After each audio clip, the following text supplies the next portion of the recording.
अफगानिस्तान में तालिबानी सरकार बने अभी 2 दिन भी नहीं हुए कि उनकी कथनी और करनी में अंतर दिखने लगा।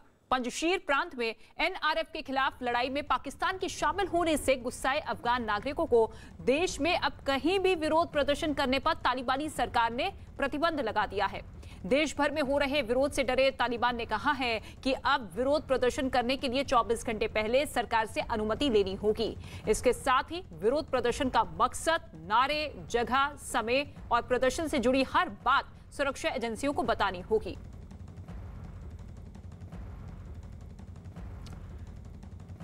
तालिबान की सरकार बनने के बाद अब फिर से तालिबान का पुराना चेहरा दिखने लगा है। ऐसी ही एक तस्वीर वहां हो रहे एक प्रदर्शन के दौरान सामने आई। इस प्रदर्शन में शामिल लोगों पर तालिबान के लड़ाकों ने गोलियां बरसा दी।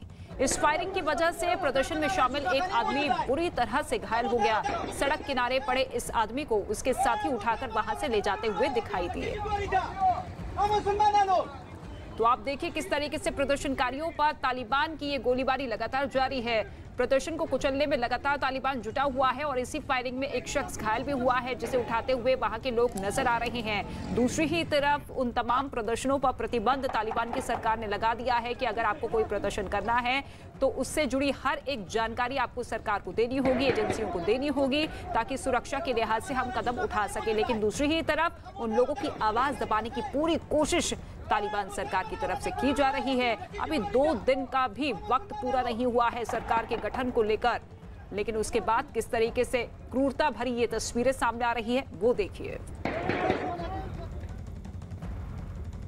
तो तालिबान के लड़ाके एक तरफ प्रदर्शन को रोकने के लिए हर संभव कोशिश में जुटे हुए हैं, तो दूसरी तरफ अफगानिस्तान के लोग प्रदर्शन का कोई मौका नहीं छोड़ रहे।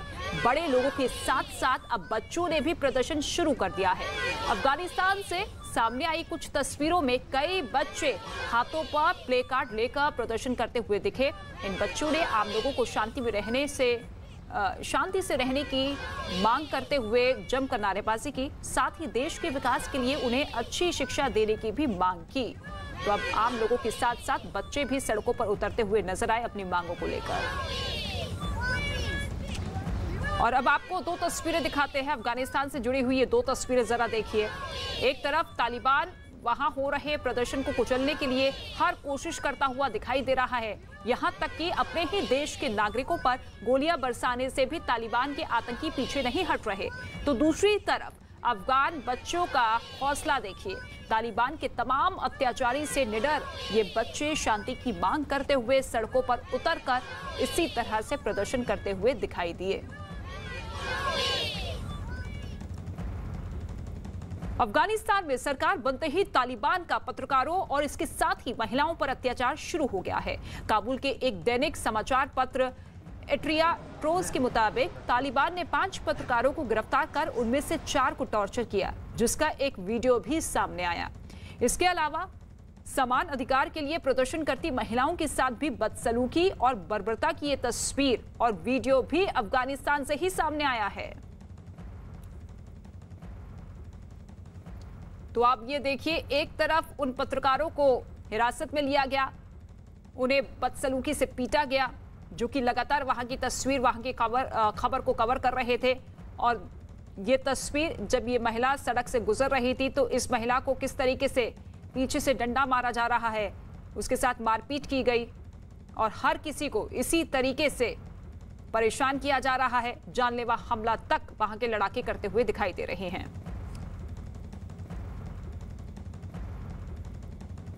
और इस वक्त मेरे साथ तारिक गजनीवाल मौजूद हैं, जो कि तालिबान मीडिया ग्रुप के प्रमुख हैं।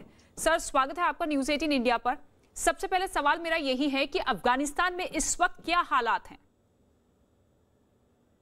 जी शुक्रिया। अफगानिस्तान में अल्हम्दुलिल्लाह हालात बिल्कुल ठीक है। अब अफगानिस्तान के तकरीबन 100% पर तालिबान का कंट्रोल है। सब जगह अमन और अमान थे और कल परसों शाम नए गवर्नमेंट भी अनाउंस हुआ।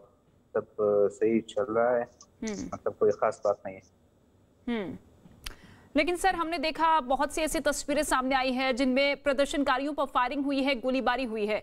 इस पर आपकी क्या राय है? आप क्या कहेंगे इन तस्वीरों पर?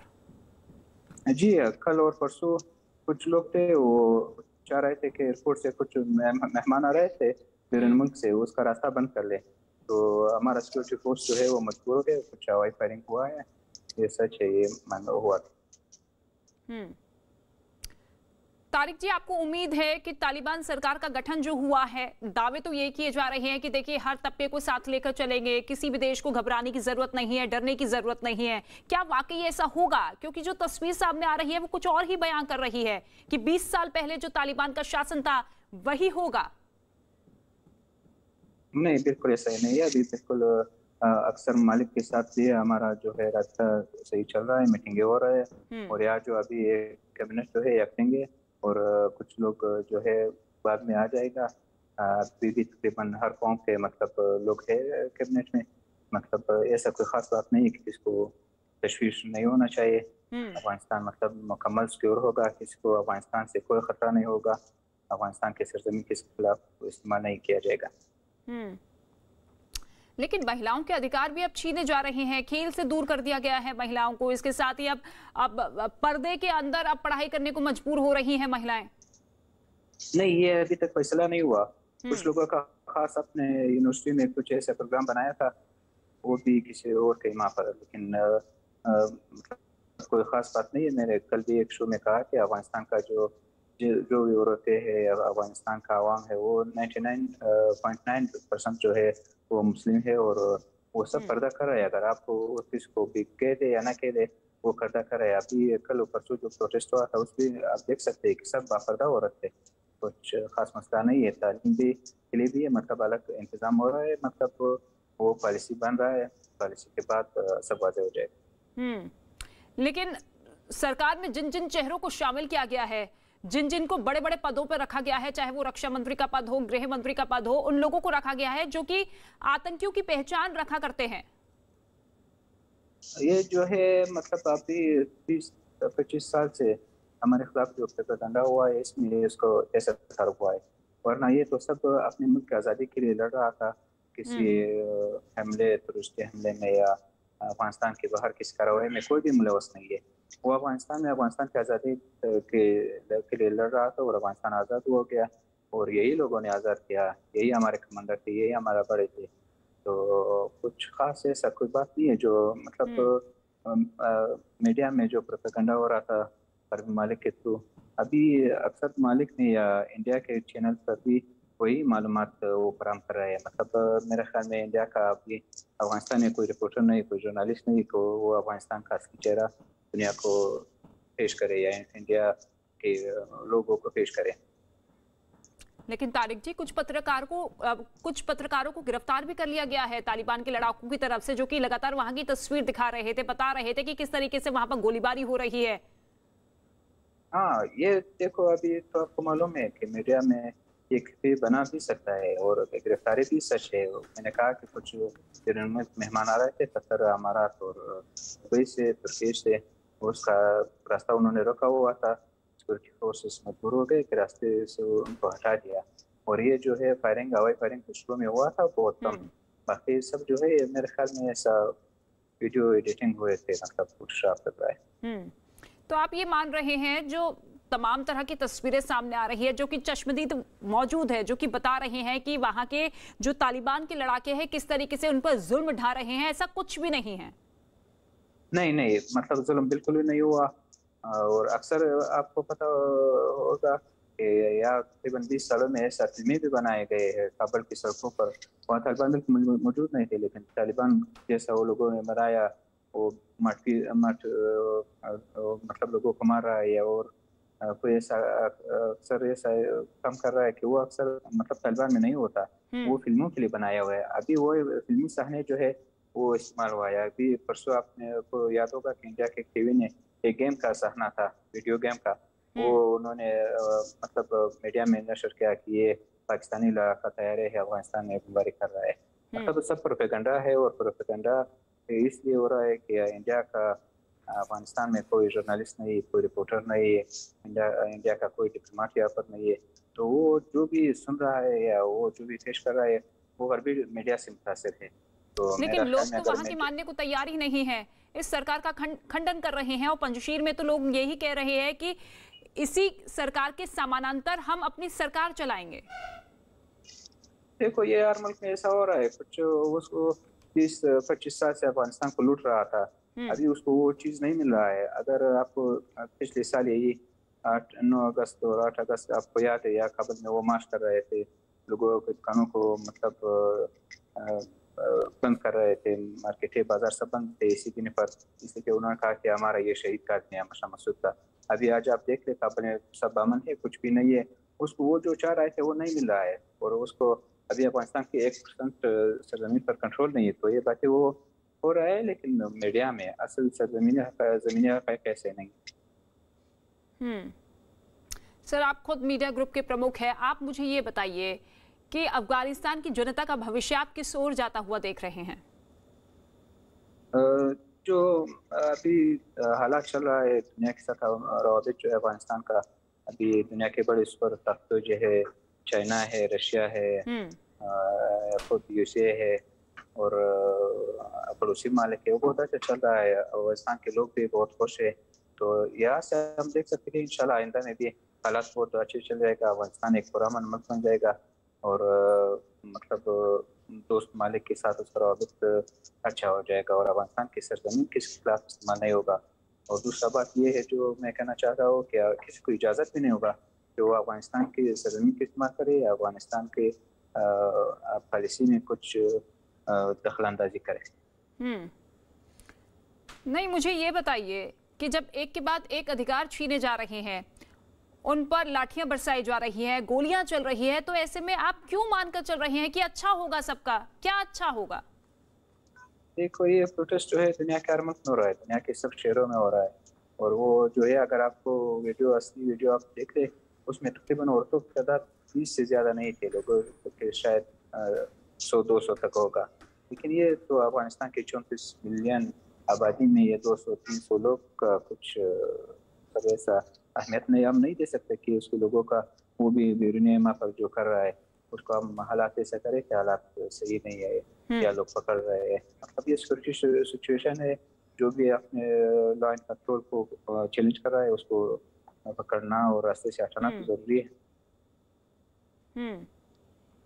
लेकिन पंजशीर एक ऐसा प्रांत जहां पर अभी तक तालिबान अपना कब्जा नहीं जमा पाया है, और वहां के तमाम लोग यही कह रहे हैं कि इस सरकार का हम खंडन करते हैं, हम अपनी सरकार बनाएंगे। ऐसे हालातों में आप क्या मान रहे हैं कि पंजशीर में जंग जैसे हालात बने रह सकते हैं? जी, कल हमारा टीम जो था, मीडिया टीम, वो पंजशीर गया हुआ था। पंजशीर से उन्होंने रिपोर्ट लाया, रिपोर्ट मैंने साथ उसको मैंने चेक किया। पंजशीर के तकरीबन 100% मुजाहिदीन के कंट्रोल में है, कोई वहाँ पर मतलब कोई मुकावमत, कोई रेजिडेंस नहीं हो रहा। तो मतलब वो भी मीडिया के वो ये कर रहा है, कह रहा है कि हमारे कंट्रोल में है या कुछ है वहाँ पर। और उसका जो है बड़े थे अब्दुल्ला साले और जो है अहमद मसूद फ्रांस पे है, और अब्दुल्ला साले ताजिकिस्तान में है। तो वहाँ पर मतलब 10-15 लोग भी नहीं है कि वो तालिबान के खिलाफ लड़ाई करे या हालात जंग बन रहे हैं। मतलब सब कुछ कंट्रोल में है, कंट्रोल का पंजशीर का 100% हमारा कंट्रोल है। पाकिस्तान की भूमिका को आप कितना आंकते हैं? पाकिस्तान की कितनी भूमिका रही सरकार के गठन को लेकर तालिबान? जी, मेरे ख्याल में तो बिल्कुल ही नहीं है। प्रोपेगेंडा के अलावा कुछ भी नहीं है। पाकिस्तान जो है, ये सही बात है कि वो हमारा पड़ोस मुल्क है, उसके साथ हमारा मतलब सब पड़ोस ममालिक के साथ हमारा अच्छे रवाबित है, सब आते जाते हैं। लेकिन और मैंने कहा कि अफगानिस्तान एक आज़ाद मुल्क है। वो लेकिन सर वो तस्वीर, वो मुलाकात तो आपको याद रही होगी जब ISIS प्रमुख वहां पर पहुंचे थे, तमाम पाकिस्तान के नेताओं को न्योता दिया गया था, और गठन, सरकार का जो गठन है इसी वजह से टाला जा रहा था क्योंकि पाकिस्तान को लेकर चलना था तालिबान की सरकार को। नहीं, वो तो 2 दिन के लिए आ गए, वो भी 10 दिन पहले। अगर आप मीडिया की रिपोर्ट देख ले, उससे पहले कतर का वज़ीर ख़ारजा भी आ गया, बहरीन का आ गया, अरब अमारात का आ गया, तुर्की का आ गया, कल ईरान का ऑफिशियल आया था, मतलब हायरिंग का ऑफिशियल। तो ये सब पड़ोसी ममालिक को कुछ तशवीश था अपने सरहदों के बारे में, वो आ रहा है, जाता रहा है। पाकिस्तान में ठीक है सर, आप उम्मीद जता रहे हैं कि देखिए जो सरकार बनी है वो आम लोगों के हितों में काम करेगी, और यही उम्मीद हम सब भी जता रहे थे, लेकिन हुआ कुछ और ही, और इसी वजह से हम लगातार कह रहे हैं कि कथनी और करनी में फर्क है। शुक्रिया तारिक गजनीवाल हमारे साथ जुड़ने के लिए। तालिबान मीडिया ग्रुप के प्रमुख हमारे साथ मौजूद थे। शुक्रिया। लेकिन एक बात है कि आप 10-15 दिन ये नहीं कह सकते, फैसला नहीं कर सकते। हालात अभी जंग से निकला है, 40 साल यहाँ पर जंग हुआ है। हालात इंशाल्लाह बिल्कुल ठीक हो जाएगा, किसी को तशवीश नहीं रखना चाहिए, खासतौर पर इंडिया। ठीक है, शुक्रिया सर हमसे बातचीत करने के लिए। शुक्रिया, हाफिज़। और अब आपको तालिबान की एक और तस्वीर दिखाते हैं। ये तस्वीर अफगानिस्तान के सेंट्रल बैंक की है और जो शख्स तस्वीर में नजर आ रहा है वो दी अफगानिस्तान बैंक का नया गवर्नर हाजी मोहम्मद इंद्रेश है। तस्वीर को देखकर आप समझ गए होंगे कि तालिबान किस मानसिकता के तहत काम कर रहा है। नए नियुक्त हुए ये गवर्नर बैंक में लैपटॉप पर काम करने का नाटक तो कर रहे हैं, लेकिन लैपटॉप के सामने बंदूक रखी हुई है। यानी लैपटॉप और काम से ज्यादा जरूरी टेबल पर बंदूक सजाना है।